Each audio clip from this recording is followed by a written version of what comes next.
Hey everybody, it's BJ and Patrick, and we're here talking about real estate in BC, in the Greater Victoria area. Today we're going to talk about some things that are probably more relevant to the whole province because there are different rule changes that have come down recently, and some of them we'd heard about, but they came quite suddenly, right? Oh, it was announced and it was here. Right. Yeah.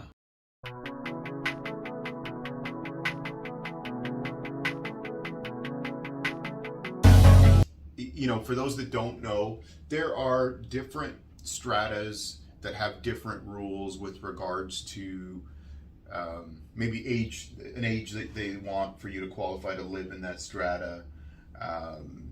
19 and over, we used to see that a lot where some would be 19 and over. Yeah, it definitely run by different restrictions, right. And working with different clients, they have different needs.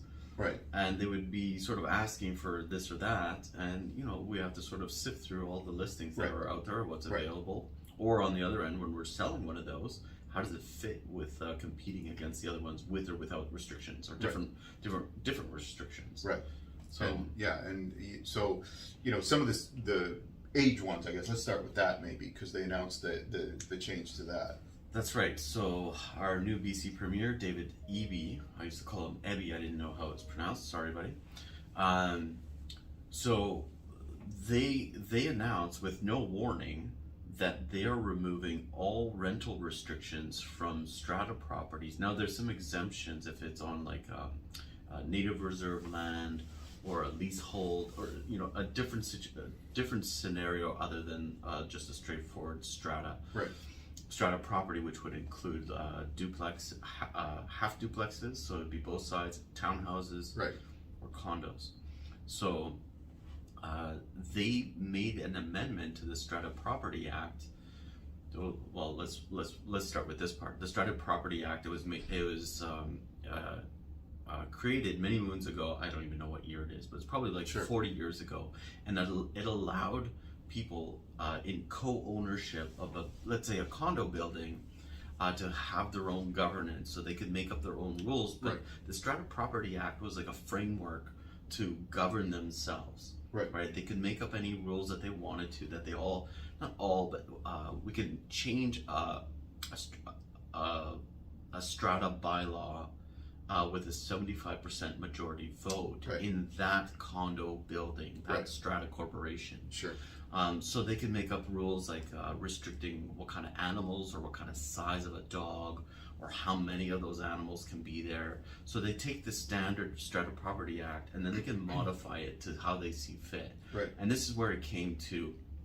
They wanted to limit rentals in a certain building, or they wanted to limit age restrictions in a building.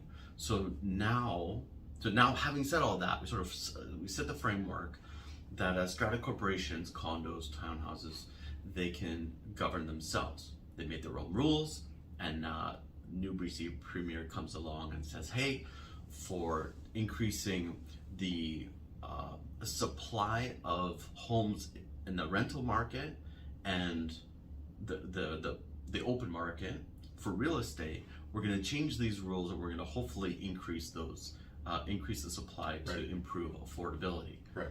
Okay, I know I was a little long-winded about that, but it just needed some context there. Sure. So what's been eliminated is age restrictions other than 55 plus buildings. Right. And no rental restrictions across the board. Right. Which does not include lifting any rules against short-term stays. The popular Airbnb So right? Sure. Which people associate this or to. VRBO or something like that. Or that. The short-term rentals. Yeah. So okay, having said that, how would you we're going to look at this both ways. Yeah. We got buyers and sellers. Yeah. How is it going to affect buyers? How is it going to affect sellers? Well, okay, first of all, let's start with the age restriction. I think that's a positive for a buyer, because now you have a lot more options. If you're, let's say you're a young couple and you're gonna have a family, and you're moving into a building that is 19 plus. Yes. Okay. And I know, I've had clients before that have had kids in 19 plus buildings, and it's worked out fantastic. Nobody pushed them to get out or do anything, or they worked with them. So that's great. But now you can say, okay, well, it doesn't matter. If we're going to have a family, we're not limited by the bylaws of this strata that they want an adult. So obviously, if you're, in theory, if you're 55 and over, you're not having kids. Right. Right. So I think it's good from a buyer's perspective. I think it's great. It just opens a lot more options for you as a buyer. Right. I haven't really come across any clients to say I want to live in a 19 plus building, but Yeah. I've had young couples look at these places, buy them, knowing they're going to be pregnant, but with a plan to exit out of them anyways. Right. And the reason was that was probably one of the most affordable things to get into. Sure. Yeah. So sort of generally speaking across the board, anything with an age restriction on was there's not as many buyers looking to get into those. Right. So your price was a little bit better. So it was a little bit easier to enter into the marketplace, but they knew that they wanted to get out of it. Sure. So they're like, oh, we're gonna have our baby, and that's gonna buy us with these bylaws that were in this condo. That still afforded them a year grace period before maybe getting some kind of pressure, which Sure. they voluntarily sold and made a profit and then bought a house, right? Yeah. So I guess the other part of that is if you're the seller, I think it opens the door for a lot more people to potentially be interested in your place. If you were in an adult only building, 19 and over, now suddenly there's going to be young families that potentially in that situation are going to have kids someday that are more interested in making that purchase. Yeah, absolutely. And we've talked about this before. Our market is driven with supply and demand. Yeah. So now, in an individual case, that used to have a rental restriction or age restriction, you opened up to how many more buyers as possible to consider this condo. Yeah. Obviously there's other things to consider: price, condition, location, Sure. those kind of things. Sure. But all of a sudden, you open the door to a few more buyers. Yeah.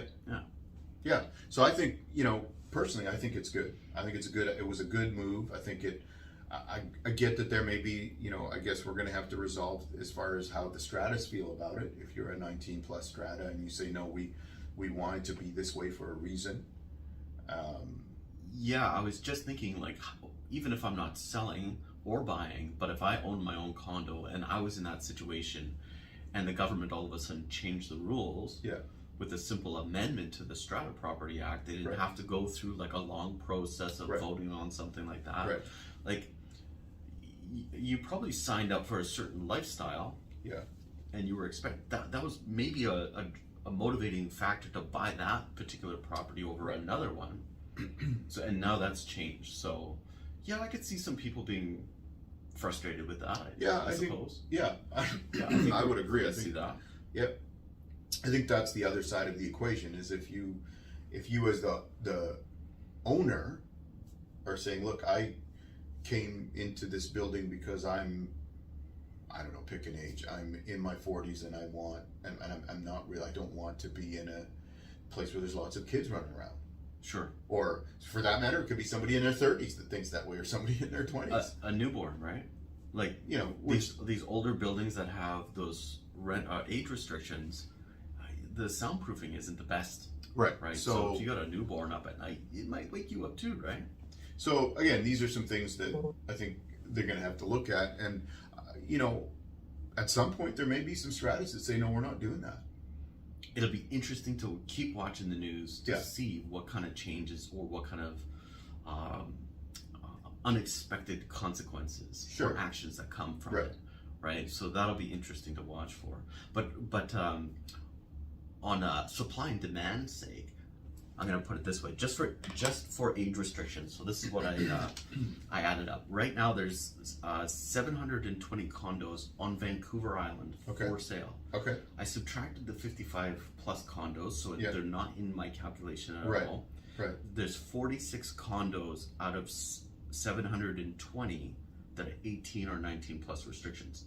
I didn't go digging for 16 plus. The most Sure. common is 18 or 19. Sure, yeah. Right? Yeah. So really that leaves us with 647 before age restrictions. And really we're just adding on the whole island 46 condos onto the inventory. Yeah. It's a drop in the bucket. Yeah. I'm sorry to be like the bearer of bad news, but like Yeah. I want it when someone says something, I want to see data on it. Yeah. I don't think that makes much of a difference. Yeah, what is that about? Is that like 1/12 or something like that? It's like nothing. Yeah. It's like nothing.